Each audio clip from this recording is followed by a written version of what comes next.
Bismillahirrahmanirrahim. Assalamualaikum warahmatullahi wabarakatuh.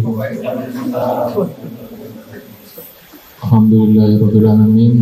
Nahmadu wa nasta'inu wa nastaghfiruh wa na'udzu billahi min shururi anfusina wa min sayyiati a'malina. May yahdihillahu fala mudilla lahu wa may yudlil fala hadiya lahu. Asyhadu an la ilaha illallah wahdahu la syarika lahu wa asyhadu anna Muhammadan abduhu wa rasuluhu la nabiyya ba'da.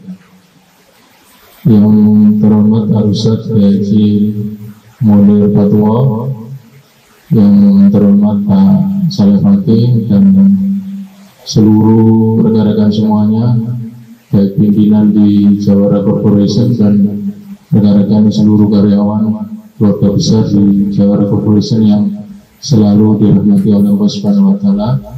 Alhamdulillah pada sore hari ini kita masih diberikan nikmat sehat dan sempat oleh Allah Subhanahu wa Ta'ala dalam keadaan yang berbahagia ini, dan kita bisa melanjutkan untuk ngaji, untuk mencari ilmu yang kita mungkin sudah hampir 1 bulan ini kita sempat absen, ya, kita berhenti kegiatan ini. Yang mungkin yang Munir baru pulang dari Tanah Suci ini, ya, nanti mungkin Al-Ustaz Munir bisa menceritakan mungkin suasana yang terkini di Tanah Suci seperti apa, sebagaimana kegiatan ibadah umroh sudah dibuka kembali bagi jamaah dari luar Saudi, dan juga insya Allah nanti ibadah haji bisa juga dibuka kembali normal di tahun ini. Dan mungkin nanti sekaligus ditutup doa, yang mana beliau baru saja mengunjungi tempat-tempat yang mustajab. Para sekalian, rekan-rekan semuanya, alhamdulillah kita masih diberikan segala kenikmatan Allah Subhanahu wa Ta'ala, dan sebentar lagi kita akan menginjak bulan suci Ramadan. Nah, mungkin mudah-mudahan kehadiran kita, niat suci kita dalam mencari ilmu ini dicatat oleh Allah Subhanahu wa Ta'ala sebagai amal kebajikan, amal ibadah, dan tentunya mendapatkan ridho dari Allah Subhanahu wa Ta'ala. Amin amin ya rabbal alamin.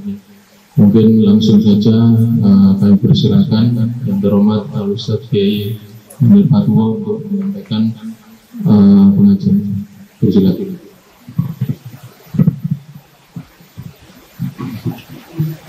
Assalamualaikum warahmatullahi wabarakatuh. Hamdan wa syukran laka ya Allah, salatan wa salaman alaika ya Rasulullah, wa ala alika wa ashabika ya Habiballah, la hawla wa la quwwata illa minallah, amma ba'du. Sahabat-sahabat sekalian, keluarga besar Jawara Corporation yang dipimpin oleh yang terhormat Abah Haji Saleh Fakih, didampingi oleh sahabat-sahabat setianya.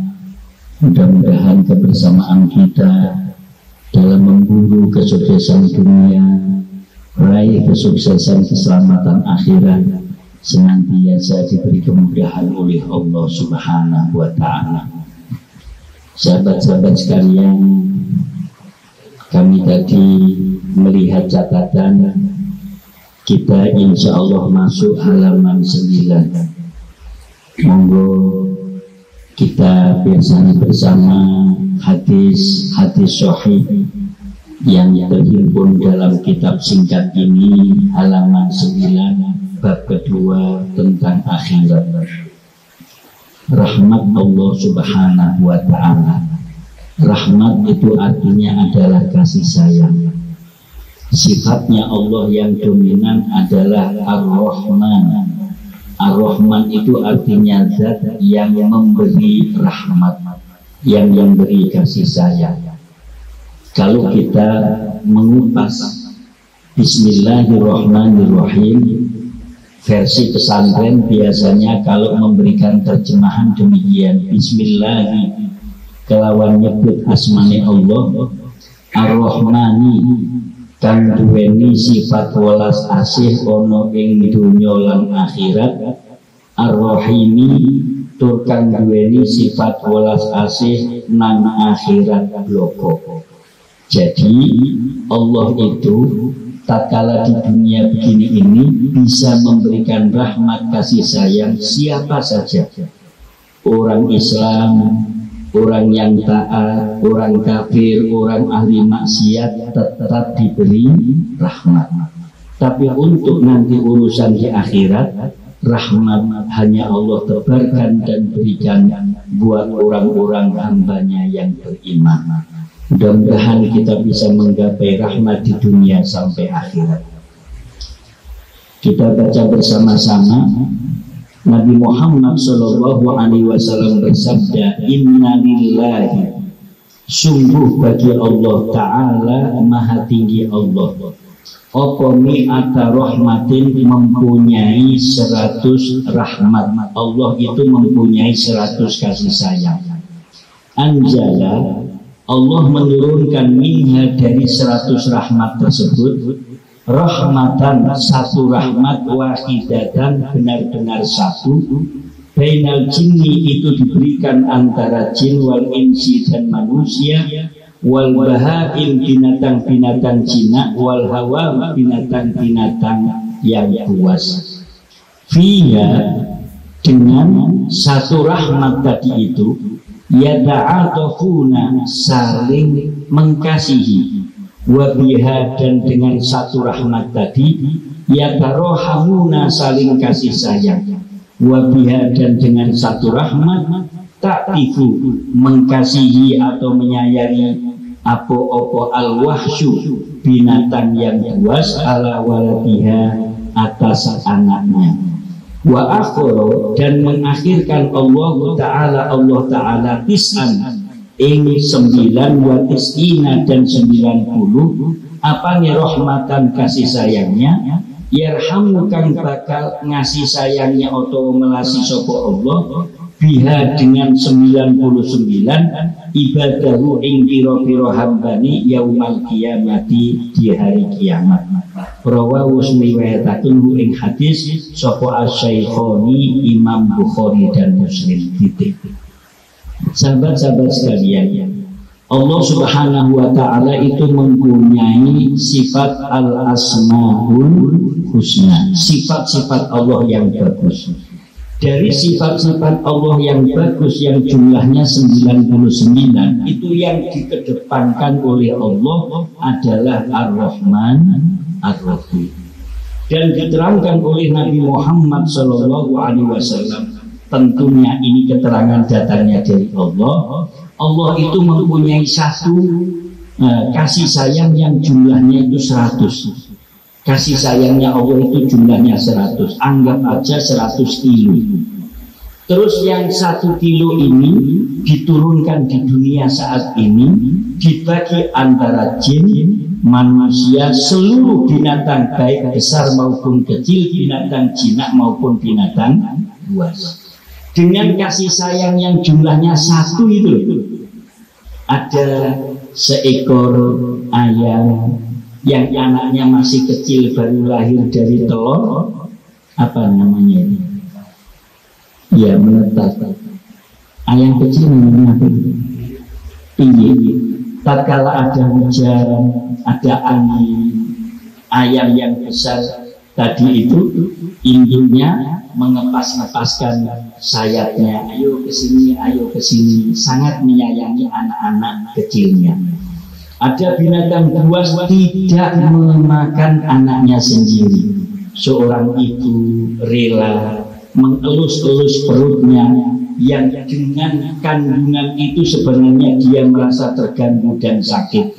Bahkan tatkala proses persalinan, taruhannya adalah nyawa. Sang ibu menyayangi anak, sang ibu menyayangi suami, suami menyayangi istri, dan seterusnya. Itu adalah hasil tebaran satu kasih sayang Allah yang dibagi setiap makhluknya ini. Sampean nggak bisa membayangkan kalau satu kasih sayang aja dibagi umat manusia termasuk jin, binatang, itu bisa saling kasih mengasihi, merasakan kenikmatan yang demikian. Suami merasakan kenikmatan dari istri, istri merasakan kenikmatan dari suami, bapak, anak, dan seterusnya. Itu karena kasih sayang Allah yang jumlahnya berapa? Satu. Jadi kan bisa membayangkan kalau kasih sayang yang 99 nanti diberikan di akhirat. Sudah nggak ada pikiran yang bisa sampai kepada sejauh mana kasih sayang dan lezatnya kenikmatan yang Allah berikan nanti di akhirat, yaitu di surganya. Kalau panjenengan hafal di surat Al-Waqiah, di sana ada wasabiqun sabiqun ulaikal muqarrabun fi jannatin na'im thullatun minal awwalin wa qalilun minal akhirin wa ashabus shimal ma ashabus shimal, dan seterusnya. Ada kenikmatan yang ditawarkan oleh Allah buat orang-orang yang baik, orang-orang yang bertakwa. Mutaqabilin yatufuna alaihim wildanun mukhallad. Nanti penduduk surga itu kegiatannya di surga itu sudah tidak ada bisnis, nggak ada tanam-tanaman. Mereka hanya bernikmat-nikmat ria ala sururin marfu'ah. Mereka itu duduk di atas dipan-dipan yang ditinggikan. Lalu mutaqabilin, saling berhadapan. Suami berhadapan dengan istri, berhadapan dengan anak cucunya, berhadapan dengan keluarga. Jawara Corporation, aduh senangnya ya. Setelah itu yatufu alaihim wildanun mukhalladun, yatufu ngubengi wildanun, beberapa anak kecil, mukhalladun yang terus menerus kecil. Jadi anak kecil ini memberikan pelayanan kepada penduduk surga. Siapa anak kecil ini? Satu dikatakan oleh ahli tafsir, yaitu anaknya orang Islam atau anaknya orang kafir yang mati sebelum balik, nanti menjadi pelayan-pelayan surga. Yatufu alaihim wildanun mukhalladun. Jadi anak-anak kecil ini, dan terus kecil, nggak bisa besar, nggak seperti karyawan Indomaret. Pertama datang masih usia 18-20, begitu hamil, begitu yang kedua dipakai terus atau dilempar? Nggak dipakai sudah. Tapi kalau di sana pelayan-pelayan surga kecil terus, lucu terus, biaqwa biwa abariko wa kaksin, biabariko, membawa baki-baki. Di atas baki ada gelas-gelasnya, menawarkan mengelilingi penduduk surga. Ada pakai kopi, teh, es dawet, wedang jahe, lucu-lucu mereka. Mereka itu diibaratkan oleh Nabi Muhammad SAW bagaikan intan yang bertebaran. Jadi ditinggali ngoten kok lucu-lucu senang. Mungkin ayo dibuktekno bareng-bareng ngoten nggih mawon. Itu kenikmatan di surga. Tapi kalau kenikmatan di dunia, mohon maaf kadang-kadang terbatas, bahkan ada efek samping. Ini tadi saya setelah Jumatan makan bersama, ada pembukaan kafe di daerah Agro sana. Masuk, subhanallah bagus, namanya Bonet Cafe, baru dibuka di perumahan miliknya agrowisata. Dengan kawan-kawan, makanannya banyak. Khusus untuk siang ini nggak ada diet. Jadi teman-teman ini makannya kayak banyak-banyak gitu apa pakai, apalagi nggak ada yang ngawasi istri-istrinya. Kalau saya di rumah diawasi sama istri, ayo pun kata-kata diawasi terus. Dan kenikmatan yang ada di dunia biasanya ada efek samping. Kenikmatan di akhirat tidak ada efek samping. Ini pokoknya kata percaya sih menimbulkan dan pokoknya ten akhirat wis enak, wis enak. Mboten enten efek samping. Yang namanya gedung-gedung nggak butuh perawatan. Gedung-gedung nggak butuh kula panjenengan bangun dhisik. Nabi Muhammad Shallallahu Alaihi Wasallam tatkala Isra Mi'raj, beliau oleh Allah Ta'ala dimasukkan ke surga. Di surga itu ada malaikat-malaikat yang bangun semangat sekali. Semangat malaikat bangun gedung itu. Lalu ditanya, ini miliknya siapa? Miliknya umatmu ya Muhammad. Umatmu yang kayak apa? Umatmu yang saat ini ahli zikir di dunia. Lalu Rasulullah melihat di sebagian sana ada gedung-gedung yang malaikatnya itu santai-santai, nggak bangun dengan semangat. Dilihat bahan bangunannya habis. Ditanya, itu milik siapa? Milik umatmu. Kok Anda santai-santai nggak bangun? Bahan bangunannya habis, umatmu sedang berhenti zikir ya Allah. Jadi zikirnya di dunia, langsung di sana otomatis ditransfer bahan bangunan berupa gedung-gedung yang ada di akhirat. Mudah-mudahan kita kaya di dunia, kaya di akhirat. Makanya besok itu ada orang masuk surga, di surga itu bersedih. Mau masuk surga dadak susah. Karena apa? Ditanya oleh malaikat, saya menyesal masuk surga. Menyesal apa? Kenapa dulu saya di dunia tidak banyak berzikir, lisanku banyak diam, lisanku tidak berucap lafaz-lafaz Allah Subhanahu wa Ta'ala. Saya baru mengetahui hakikat bagaimana imbalan yang diberikan Allah buat orang-orang yang ahli zikir. Duka maca subhanallah, duka maca alhamdulillah. Kula niki wau nggih ngaten, mantun salat asar gak adik wiritan, dikengken ngimami mboten, kula mboten wiritan, tak wiritan kali nyupir. Kula belajar wiritan sampai nyupir. Subhanallah, subhanallah biasa mau 33 adik cowapet niku wau koyo oleh 53 wit subhanallah itu. Soale gak adik diitung ambek nyupir ngoten. Wis tak kira-kira 33 wit mantun ngoten Allahu akbar. Koyo 70 kira-kira. Muga-muga kula sampean gak gampang lali ngeten iki. Milane nek gadah mobil, mboten napa-napa dikeki tasbih. Ngilingaken kula sampean sing nyupir cek iso maca tasbih. Luar biasa. Dan Imam Ghazali mengatakan perbedaannya orang yang zikir dan orang yang diam. Diam tidak sambung kepada Allah, itu bagikan orang yang hidup dan orang mati. Jadi nek jenengan lungguh ngoten niku. Numpak mobil, numpak sepeda motor, dadak gak zikir, niku wong mati sing nyupir. Tapi nek kula panjenengan sedang nyupir, sedang beraktivitas zikir, duka maca alhamdulillah, duka la ilaha illallah, duka minimal Allah, itu hakikatnya berarti kita ini orang yang gantinya itu antara mayit sama orang yang hidup, mereka yang berzikir dan tidak. Mari lewat hadis ini kita tanamkan, tambah keimanan kita bahwasanya janji Allah luar biasa buat orang-orang yang soleh, orang-orang yang muttaqin nanti di akhirat mendapatkan rahmat berapa?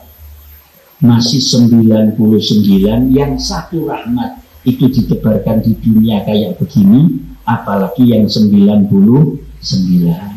Untuk kajian hadis sahih ini saya cukupkan sekian. Saya ingin sebagaimana tadi yang disampaikan oleh Mas Pak Heri, ini kita sebentar lagi akan menyambut bulan Ramadan. Saya ingin menyampaikan satu ayat, yang ayat ini keluarnya biasanya 1 tahun sekali dan jenengan sudah hafal. Tapi saya mencoba ingin mengupas yang kelihatannya cocok dengan keadaan kita. Di dalam Al-Quran surat Al-Baqarah 183, Allah Subhanahu wa Ta'ala berfirman, panjenengan semuanya sudah hafal, ya ayyuhalladzina amanu kutiba alaikumusiyam kama kutiba alal ladzina min qablikum la'allakum tattaqun. Shadaqallahul adzim. Ayat ini kami sampaikan agar saya utamanya, panjenengan umumnya, dengan hadirnya bulan Ramadan kita mengurangi tidur, kita mengurangi makan bergembira ria, itu bukan merasa berat, malah merasa nikmat. Jadi kita harus itu loh merasa nikmat. Kita lapar merasa nikmat. Kita tarawih ada yang 8 rakaat lama, 20 rakaat lama. Kita merasa nikmat bersama Allah. Munir belajar panjenengan, saya ajak belajar. Kenapa kok bisa kita merasakan nikmat? Mari kita lihat di ayat 183 surat Al-Baqarah ini Allah memanggil kita. Ya ayyuhalladzina amanu, wahai orang-orang yang beriman. Kita tidak dipanggil ya ayyuhan nas, wahai para manusia. Ini dalam ilmu tafsir disebut di ayatul lutfah warahmah, panggilan cinta kasih. Jadi Allah memanggil kita dengan panggilan cinta kasih. Contoh begini, ada seorang tua memanggil anaknya umpama namanya Munir. Munir ini kelas 4 SD, dipanggil sama bapaknya, Munir, tolong bapak belikan rokok. Langsung manggilnya itu nama saya, bapak itu. Dengan bapak memanggil saya, nak, tolong bapak belikan rokok. Intonasinya sama, bahasanya sama, tapi cara manggilnya beda. Sama rasakan enak mana? Munir, bapak belikan rokok. Sama begini, nak, bapak belikan rokok, enak mana? Anaknya umpama namanya Tulkiem, Yem, ibu tukokno lombok. Sama begini, Nduk, ibu tukokno lombok, enak mana? Enak dulu. Itu bahasa kasih sayang. Allah juga gitu, tidak memanggil wahai manusia, tapi wahai orang-orang yang, itu panggilan sayang. Anehnya setelah Allah memanggil sayang, kutiba alaikumus siyam, diwajibkan atas kalian untuk berpuasa. Allah tidak mengatakan begini, katabtu alaikumus siyam, aku wajibkan atas kalian berpuasa. Tidak. Di dalam ilmu balaghah, ilmu mantik, ini mengandung bahasa yang sangat tinggi. Allah mempunyai kesopanan kepada kita. Kita ini hendaknya melakukan puasa, yang kita mau melakukan puasa tanpa diperintah Allah, cukup diberikan kata berita, diwajibkan atas kalian berpuasa. Loh, katanya Allah itu cinta, katanya sayang. Saya haus kok nggak boleh minum, saya lapar kok nggak boleh makan. Itu gimana logikanya? Sahabat-sahabat sekalian, untuk sayang tidak harus memberi yang enak. Kadang-kadang memberi yang tidak enak ini justru inti daripada sayang.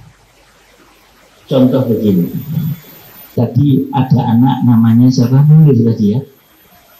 Munir kelas 4, tidur di pagi hari, dibangunkan sama ibunya. Nah, sudah jam 5, ayo bangun, nang mandi, sholat subuh, nang sarapan, nang berangkat sekolah. Sebelum sekolah sarapan dulu. Munir dibangunkan begini, ini bangun, sudah duduk. Ditinggal ibunya nyeplok endok, nyeplok endok. Goreng telur. Kalau nyeplok mesti endok, nek goreng belum tentu endok.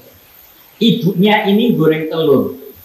Untuk siapa? Untuk Munir. Karena mau berangkat sekolah. Dikira Munir ini sudah bangun, mandi, sholat, siap untuk sarapan dan berangkat sekolah. Selesai nyeplok endok, didelok Munir jada turunan. Rupanya Munir turuan. Lalu dibangunkan lagi. Sekarang bangunkannya enggak kata-kata nak. Nir.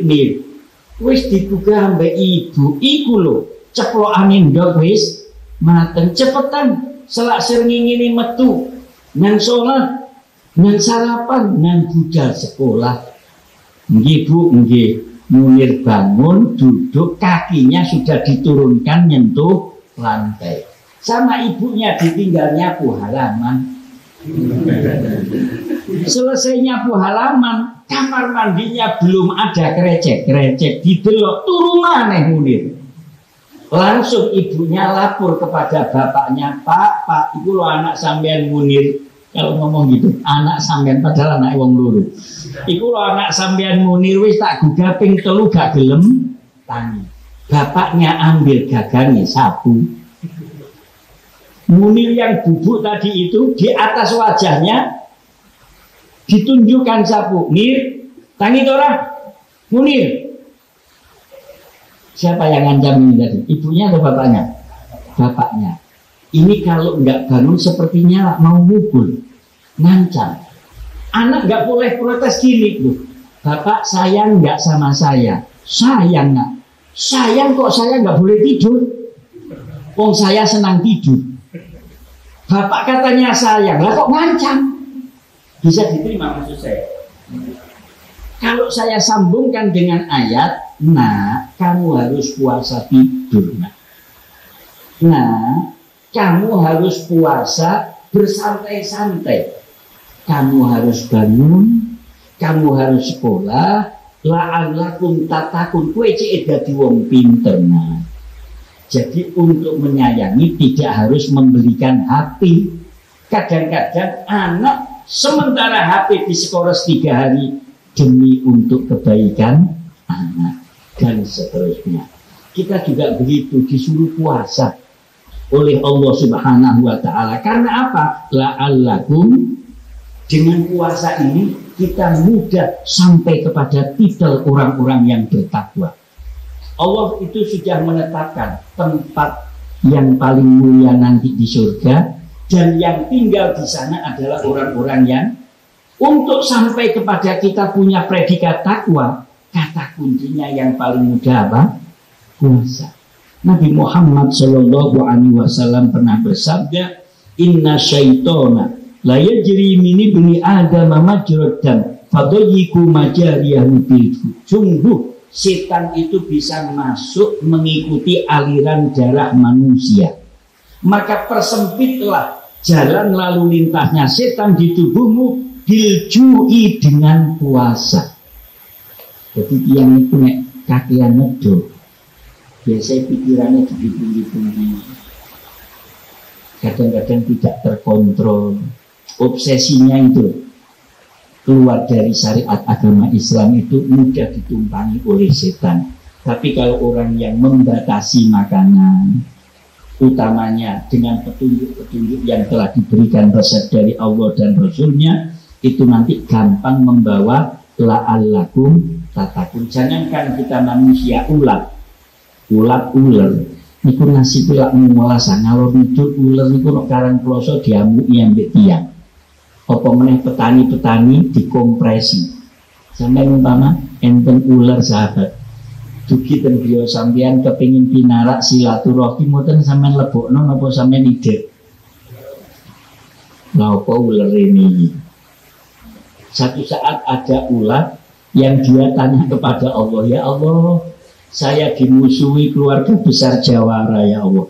Saya ingin mulia sebagai makhlukmu, tolong tunjukkan jalan agar aku bisa mulia. Apa kata Allah? Memberikan ilham hayawaniyah. Allah itu memberikan ilmu kepada binatang-binatang.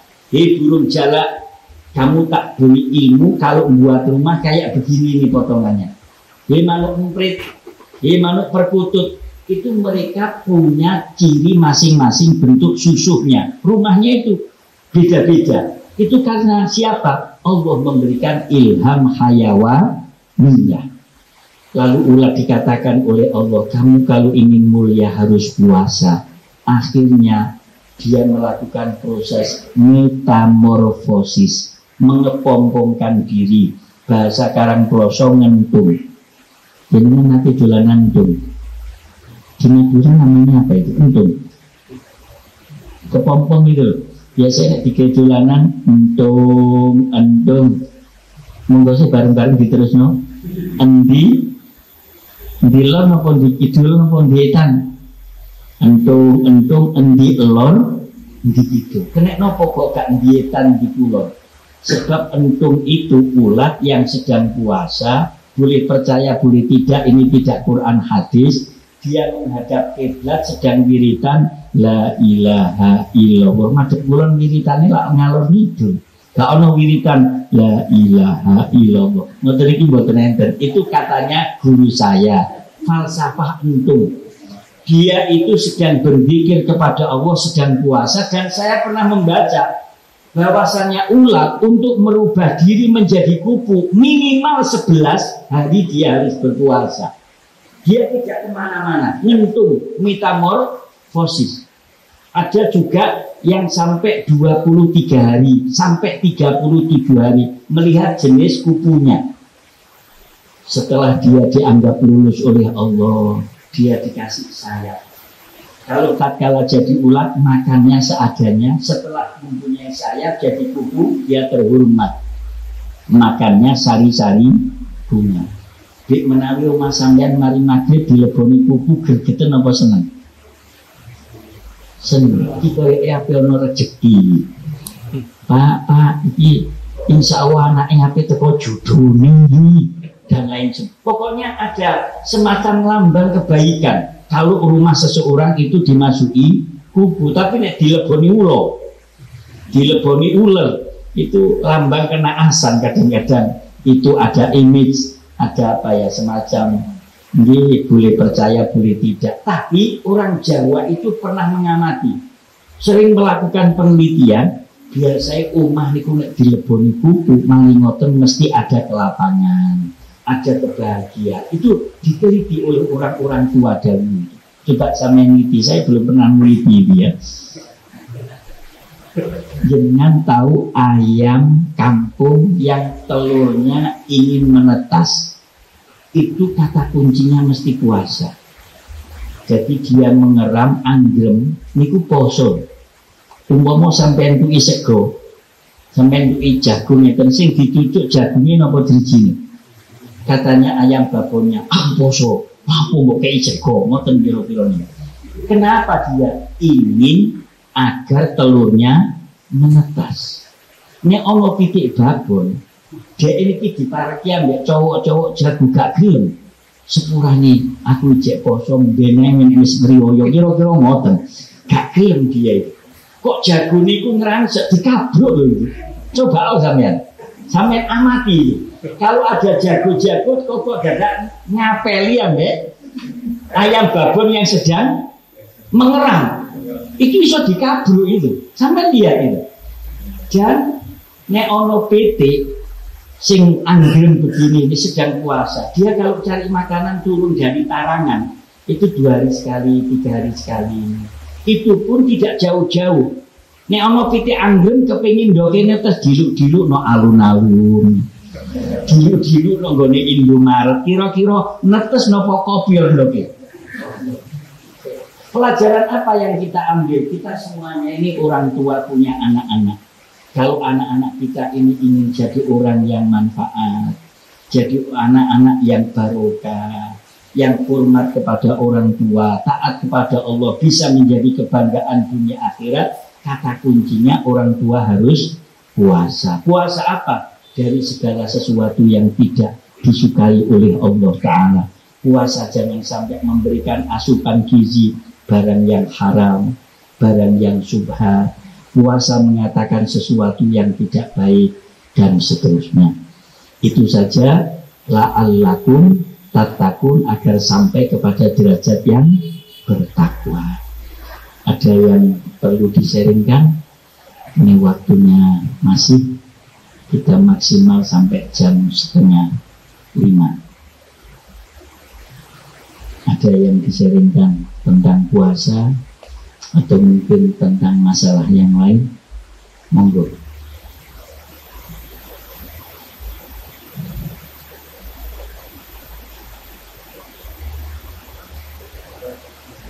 Monggo. Assalamualaikum.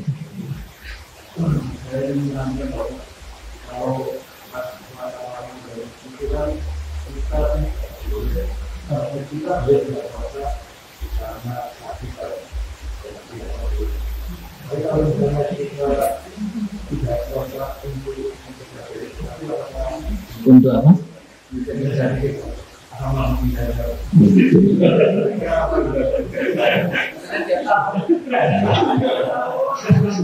Atau asal lambungnya umatnya nek waya Ramadan. Inggih, terima kasih. Iya. Di antara rukun puasa itu apabila dia itu mampu. Kalau tidak mampu, tidak apa-apa.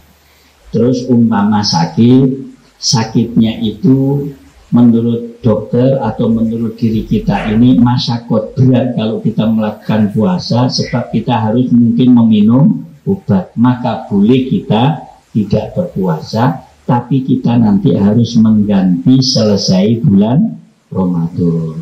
Itu apabila kita ada kesempatan untuk sembuh lagi. Ada orang yang mempunyai penyakit yang tidak mungkin sembuh.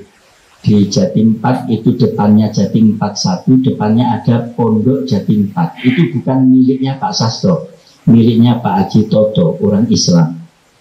Orangnya di daerah Soekarno-Hatta, termasuk donatur kami. Dia sejak usia 56 punya penyakit, pokoknya nggak boleh berpuasa, dan dia harus mengasup obat terus. Ya, begini ini bolehkah tidak puasa? Boleh, sebab menurut dokter yang terpercaya, dia memang tidak boleh puasa. Boleh tidak puasa terus, lalu setiap hari dia mengeluarkan 1 mud fidyah. 1 mud itu kurang lebih 6 on. Diberikan kepada fakir miskin. Itu menurut ulama dahulu. Menurut ulama kontemporer, orang yang tidak puasa dan tidak ada harapan untuk bisa mengqadha. Karena terus ini kadang-kadang ada orang yang sudah tua bangka gitu, nggak mungkin gitu, itu setiap harinya diganti dengan beras 6 on ditambah lauk pauk. Kalau dahulu orang dikasih beras 6 on bisa menjadi nasi. Sekarang umumnya orang menjadikan nasi harus pakai LPG, pakai minyak tanah malah sudah nggak ada, dan umumnya orang makan kan tidak beras saja, maka hendaknya ditambah dengan lauk pauk. Kalau dia yang nggak puasa, ekonominya umpama tiap hari penghasilannya 100.000, ya 6 on ditambah 5.000 sampai 10.000. Tapi kalau dia yang nggak puasa wali kota, 6 on ditambah pinten gitu. Masuk 1 hari 1 juta Pak, jenengan mau sing 1 juta. Kira-kira kalau wali kota ya tetap 6 on ditambah lauk pauk, mungkin lauk pauknya 25.000 atau 50.000. Pokoknya menurut ukuran kemampuan kualitas dirinya. Bisa diterima maksud saya ya. Tapi ini nggak ada di kitab yang lama, ini menurut ulama kontemporer. Jadi hendaknya orang yang tidak puasa yang mengganti fidyah 6 on ditambahi lauk pauk. Kalau jenengan atau penghasilannya kurang lebih katakanlah 100.000, ya tambahi 5.000 atau 7.000 di samping 6 on tadi. Insya Allah begitu Mas ya. Ada yang lain? Iya. Assalamualaikum.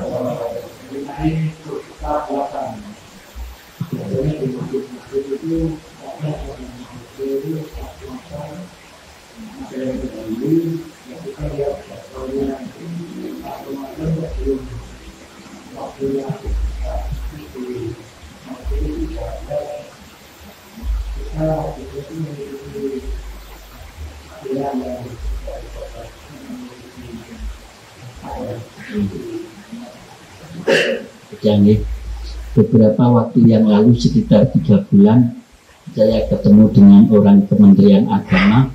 Ada beberapa alat kayak gini nih yang mau buta itu ya, itu di daerah Batu yang kecepatan kurang lebih itu 5 menit mendahului masuknya waktu. Itu umpama jam 3, itu jam 3 kurang 5 menit sudah masuk waktu. Ada beberapa ditengarai alat yang otomatis begini kemajon.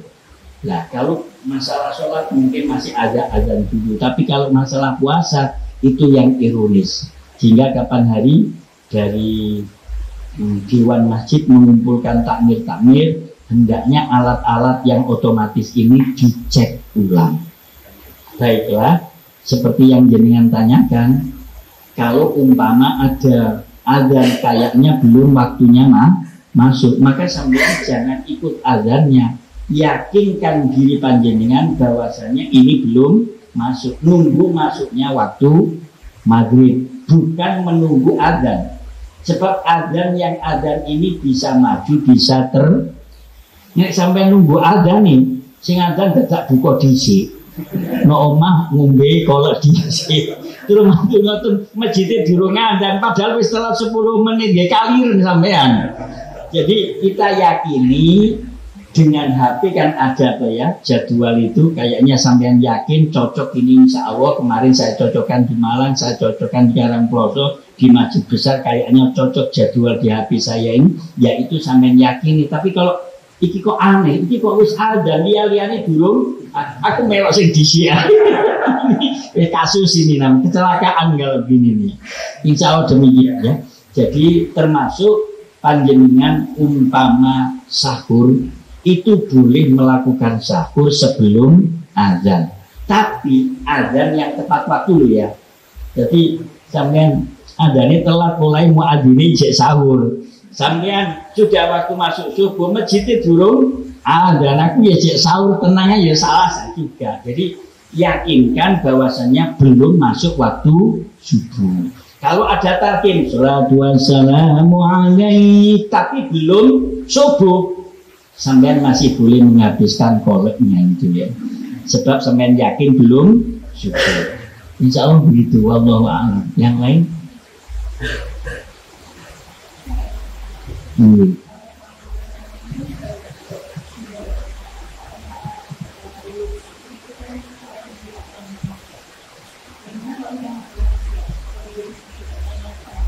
Ini di dalam kitab Nihayatuz Zain diterangkan, apabila seseorang berada di tanah suci Mekah dan Madinah, kalau di Madinah kebaikan dilipat gandakan 1000 kali, kalau di Mekah dilipat gandakan 100.000 kali. Itu kalau kebaikan. Kalau kejelekan sama. Begitu juga di bulan Ramadan. Di bulan Ramadan seseorang mengerjakan kebaikan dilipat gandakan pahalanya, kalau mengerjakan kemaksiatan juga dilipat gandakan dosanya dilipat gandakan, dan itu logis dan bisa diterima oleh akal sehat kita.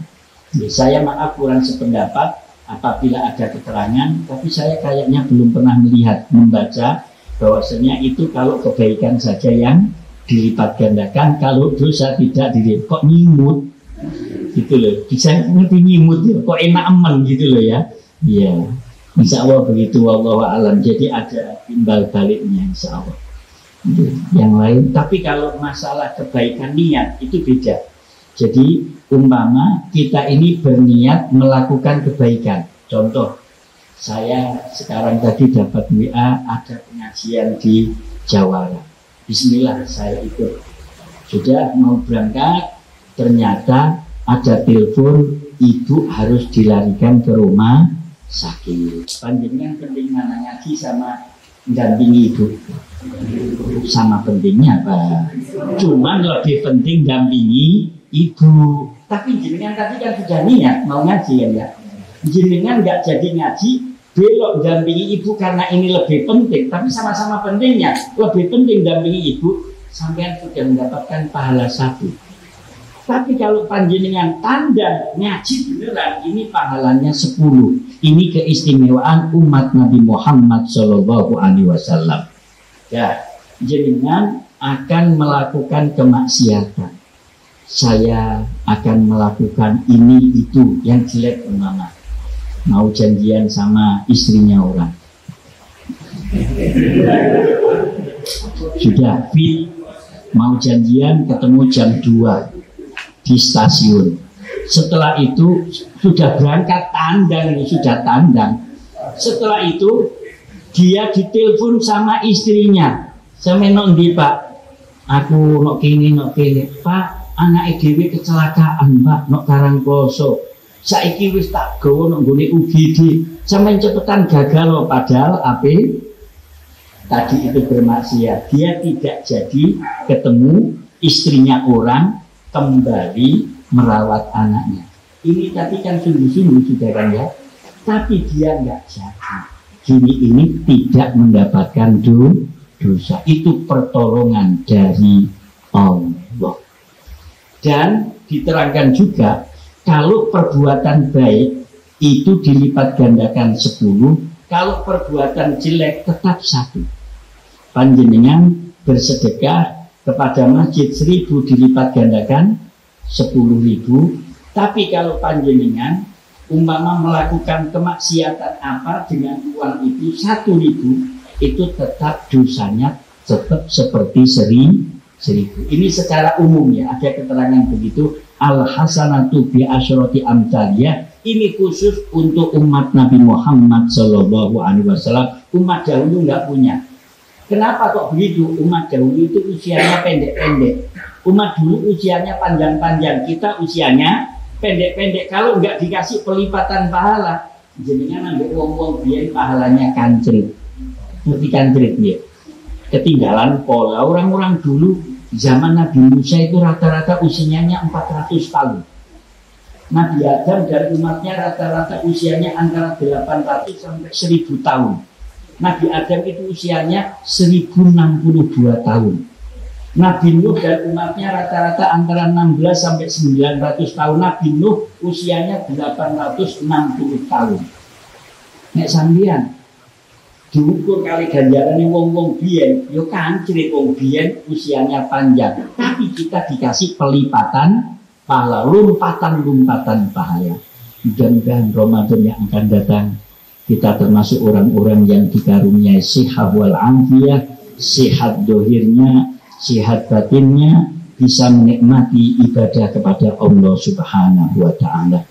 Mari kita membaca Alam Nasr 1 kali, Alam Taro 1 kali, Lakot Ja'atun 1 kali, Sholawat Burda 1 kali. Mudah-mudahan dengan wasilah ayat Al-Quran, wasilah sholawat burda dan kajian ini, Jawara Corporation senantiasa dalam penjagaan perlindungan Allah Subhanahu wa Ta'ala. Kita senantiasa dalam kebersamaan, senantiasa dalam kerukunan, senantiasa dalam tolong menolong menuju kepada kebaikan. Dan mudah-mudahan dengan jawara ini kita bisa mengais rezeki yang halal dan thayyibah, bisa untuk menyongsong kehidupan sukses dunia sampai akhirat. Bisalamati dinina wa dunyana wa liqadai hajatina hajati dunya wal akhirah, khususun hajati keluarga besar Jawara Corporation. Barokatil Fatihah. A'udzu billahi minasyaitonir rajim. Bismillahirrahmanirrahim. Alhamdulillahi rabbil alamin. Arrahmanir rahim. Maliki yaumiddin. Iyyaka na'budu wa iyyaka nasta'in. Ihdinas siratal mustaqim. Siratal ladzina an'amta 'alaihim ghairil maghdubi 'alaihim waladdallin. Amin. Bismillahirrahmanirrahim. Alam nashrah laka sadrak wa wada'na 'anka wizrak alladhi anqadha dhahrak wa rafa'na laka dhikrak fa inna ma'al 'usri yusra inna ma'al 'usri yusra fa idza faragta fansab wa ila rabbika farghab. Bismillahirrahmanirrahim. Alam tara kaifa fa'ala rabbuka bi ashabil fil. Alam yaj'al kaydahum fi tadlil wa arsala 'alayhim tayran ababil tarmihim bi hijaratin min sijil faja'alahum ka'asfin. Maulaya sholli wa sallim daiman abada ala habibika khairil khalqi kullihim huwal habibul ladzi tuja syafa'atuhu likulli hawlin minal awwali muqtahimi ya rabbi bi Mustafa bandil mangko sidana wa billana mamadaya wasi'an karami ya arhamar rahimin ya arhamar rahimin ya arhamar rahimin farij ala muslimin amin amin ya Allah amin amin ya Allah amin amin ya Allah ya Allah rabbal alamin. Allahumma salli wa sallim wa barik ala sayyidina Muhammad walhamdulillahi rabbil alamin. Allahumma inna nas'aluka bi barakati syahri Sya'ban wa bi barakati yaumil jum'ah wa bi barakati Makkah wal Madinah an taftah lana bi kulli khair wa an tatafaddala alaina bi kulli khair wa an taj'alana min ahli khair wa an tu'amilana muamalata ahli khair khususan kagem keluarga besar Jawara Corporation. Allahumma rzuqna rizqan katsira muwassa'an mubarakan halalan thayyiba ya rabbana bil mustafa balligh maqasidana khususan maqasida wa hajati semuanya yang hadir ini ya Allah ya wasi'al karami bisihah wal afiyah ma'as salamah wal istiqamah bil mawaddah war rahmah was sakinah bil dzurriyyah at-thayyibah wa bi ziyarati Makkah wal Madinah wa akhiruna jami'an husnul khatimah. Rabbana atina fid dunya hasanah wa fil akhirati hasanatan wa qina adzabannar. Subhana rabbika rabbil izzati amma yasifun wa salamun 'alal mursalin walhamdulillahi rabbil alamin. Al-Fatihah.